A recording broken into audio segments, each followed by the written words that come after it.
Margaret Callahan had spent years standing by her husband's side, the picture of a devoted wife. Reverend Thomas Callahan was a man of faith, a respected leader in Willow Creek. But on a quiet Sunday morning, his lifeless body was found at the altar, a wooden cross placed on his chest. As investigators peeled back the layers of his life, they uncovered secrets that shattered the town's perception of their beloved pastor. Lies, betrayal, and a web of deception led to one shocking truth. His killer had been closer than anyone could have imagined. The town of Willow Creek had always been a place where nothing truly bad ever happened. Nestled between rolling hills and quiet farmland, it was the kind of town where people left their doors unlocked, neighbors greeted each other by name, and the church stood as the heart of the community. St. Mark's Church was more than just a place of worship. It was a gathering space, a refuge, and a symbol of faith that had endured for generations. Families had celebrated baptisms, weddings, and holiday services within its walls for as long as anyone could remember. But on the morning of March 12th, the church became something else entirely, the scene of a brutal murder. Henry Lawson, the church's caretaker, arrived early that Sunday morning to prepare for the usual 9 a.m. service. He had followed the same routine for over 20 years, unlocking the doors, setting up hymnals, and making sure everything was in place before the congregation arrived. But as soon as he stepped inside, something felt different. The air was still, heavy in a way that sent a chill down his spine. The usual warmth of the church had been replaced with an eerie silence. He moved forward, expecting to hear the soft creak of the wooden floors beneath his feet, but every sound felt muted, as if the building itself was holding its breath. It wasn't until he reached the front of the church that he saw it. Lying at the base of the altar was Reverend Thomas Callahan, his body motionless. At first, Henry thought he had collapsed, maybe suffered a heart attack in the middle of the night. But as he stepped closer, the horrifying truth became clear. Blood pooled beneath the Reverend's body, staining the white cloth of the altar. His hands had been placed together, as if in prayer, and a small wooden cross rested on his chest. There was no sign of a struggle, no shattered windows or broken doors. Whoever had done this had entered quietly and left just as silently, leaving behind a scene so disturbing that Henry staggered backward in shock, before fumbling for his phone to call the police. Within minutes, sirens shattered the early morning calm, their wailing echoing down the empty streets of Willow Creek. Police officers rushed inside, securing the scene and pushing back the small crowd of townspeople that had already begun to gather. Word spread quickly. By the time the sun had fully risen, the entire town knew. Their beloved pastor, the man who had baptized their children and comforted them in times of grief, had been murdered in the very place where he had preached about love and redemption. The investigation began immediately. Officers combed through the church, looking for any clues that could explain what had happened.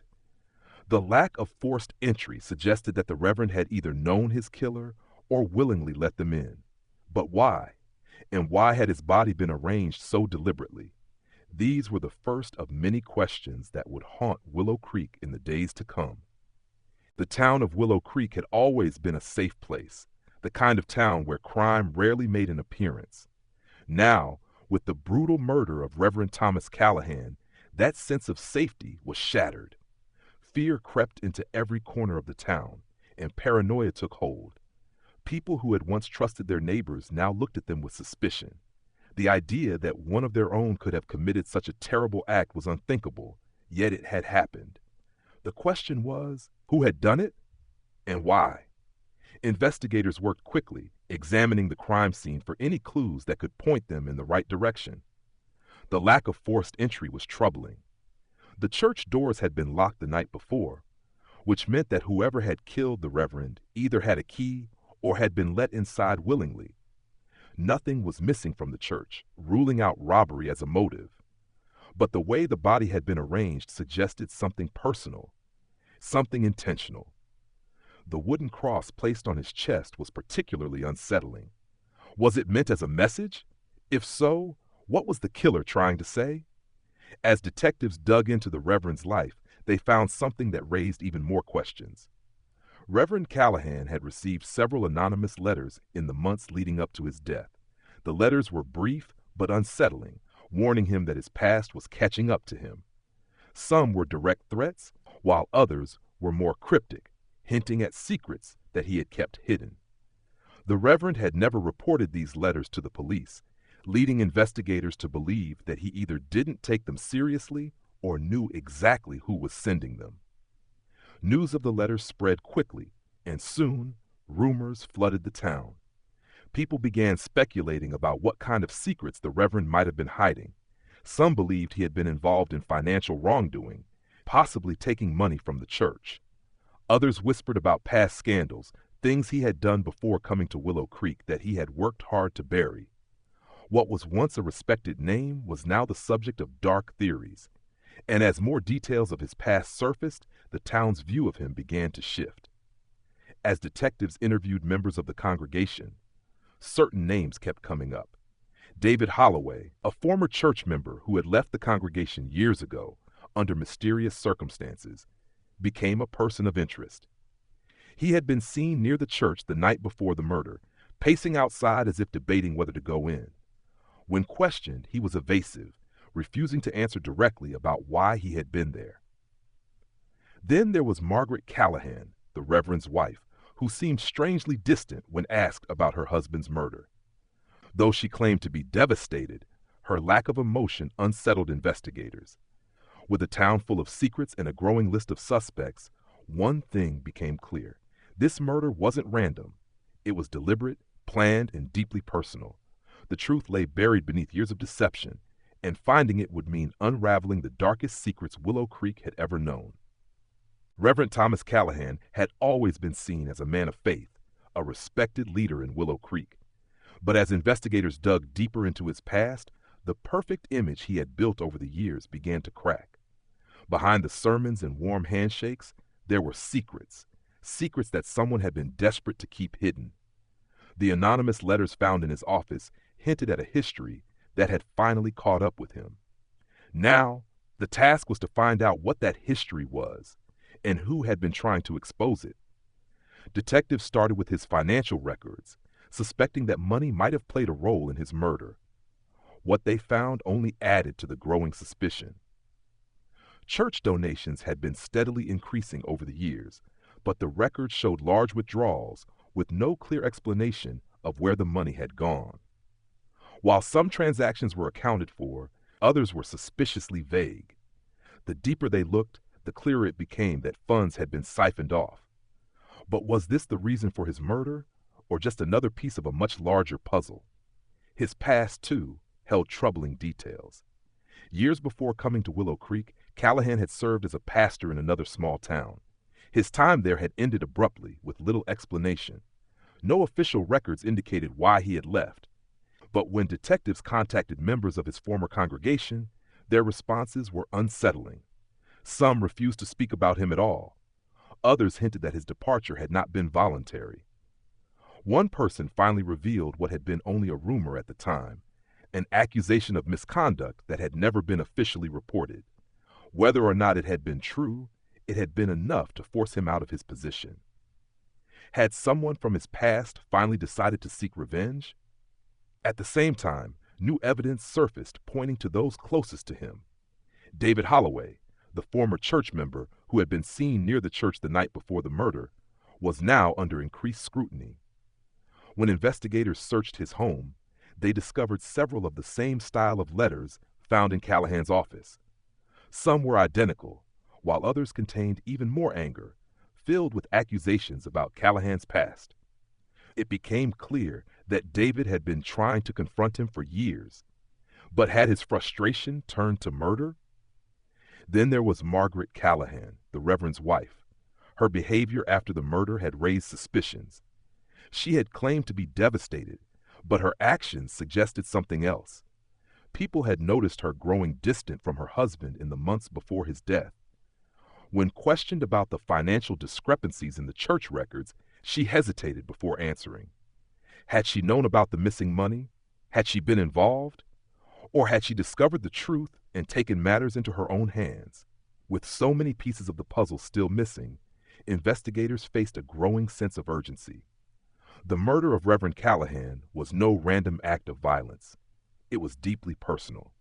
And the closer they got to the truth, the more they realized that Willow Creek was a town built on secrets, secrets that someone had been willing to kill to protect. The investigation into Reverend Thomas Callahan's murder had taken many turns, but now detectives were closer than ever to finding the truth. The evidence pointed in multiple directions, yet nothing fully explained why he had been killed. The financial discrepancies, the anonymous letters, and his abrupt departure from his previous church all suggested that he had been hiding something. But who had finally decided to end his life? The breakthrough came when forensic analysis revealed something crucial. A set of fingerprints had been found on the wooden cross placed on Callahan's chest. The prints did not belong to the Reverend, nor did they match his wife, Margaret.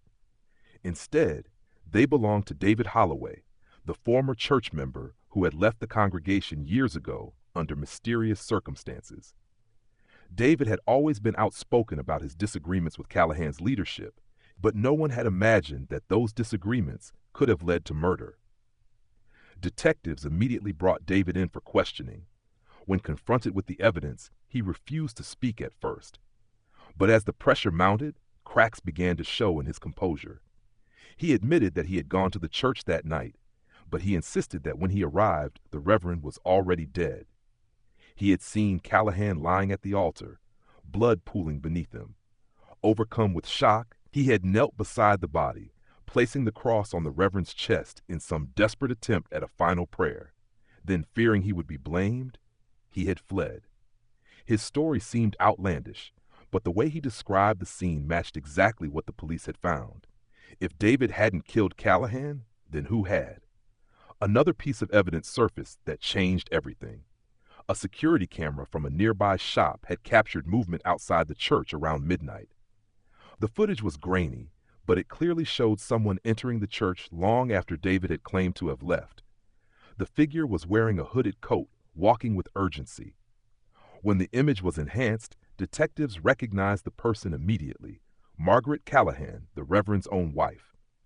Investigators wasted no time bringing her in for questioning. She denied everything at first, maintaining that she had been home that night. But when confronted with the footage, her demeanor shifted. The cold, distant act she had maintained since her husband's death began to crumble. She had been caught in a lie, and now she had no choice but to face the truth. Margaret's confession came in pieces. She had known about her husband's secrets, his theft, his misconduct, and the lies he had told to keep his reputation intact. She had believed in him, trusted that he had changed, but when she found out he was planning to flee Willow Creek before everything came to light, something inside her snapped. In a fit of rage, she had confronted him at the church, demanding that he finally confess. When he refused, their argument escalated, and she struck him with a heavy candlestick. As he collapsed, she panicked, staging the scene in an attempt to make it look like something symbolic, something more than just a crime of passion. With Margaret's confession, the case was finally solved. But even as the town learned the truth, the damage had already been done. The church that had once been a place of faith and community now stood as a reminder of the dark secrets that had festered beneath the surface of Willow Creek.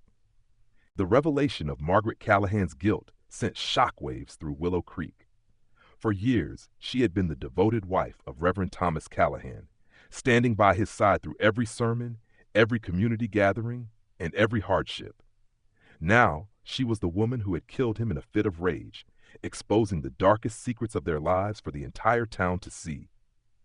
The once peaceful community struggled to reconcile the image of the quiet, graceful woman they had known with the reality of her crime. As Margaret sat in police custody, the town buzzed with speculation. Some believed she had been pushed to her breaking point, betrayed by a man she had loved and trusted. Others saw her as nothing more than a cold-blooded killer who had taken justice into her own hands. The trial that followed was one of the most closely watched events in Willow Creek's history.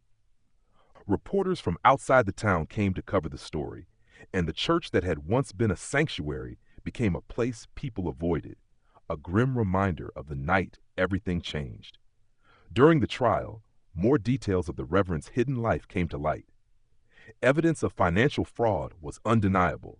He had been stealing from church donations for years, using the money to cover personal expenses and keep his past buried. Witnesses from his former congregation testified about the allegations that had forced him to leave his previous church. Though none of those accusations had led to formal charges, they painted a damning picture of a man who had built his life on lies. Margaret's defense attorneys argued that she had suffered years of emotional and psychological abuse, manipulated by a man who had kept her in the dark about his crimes until it was too late. The jury deliberated for days, weighing the circumstances of the crime against the undeniable fact that Margaret had taken a life. In the end, she was convicted of second-degree murder. While she avoided a life sentence, she would spend decades behind bars. The verdict left the town divided. Some felt justice had been served, while others believed that Margaret had been another victim of the Reverend's deception, forced into an impossible situation. With the trial over, Willow Creek tried to move forward, but the scars of the case remained. St. Mark's Church, once the heart of the community, saw its attendance dwindle. Some people left the congregation altogether, unable to pray in a place that had been the site of such a violent end. The Callahan home was sold, its new owners forever aware of the tragedy that had unfolded within its walls. As time passed, the story of Reverend Callahan's murder became less of a daily discussion and more of a ghost that lingered in the background. People whispered about it in hushed tones, pointing out the church with a mix of reverence and unease. Willow Creek was never quite the same, forever marked by the night when the town's deepest secrets were dragged into the light.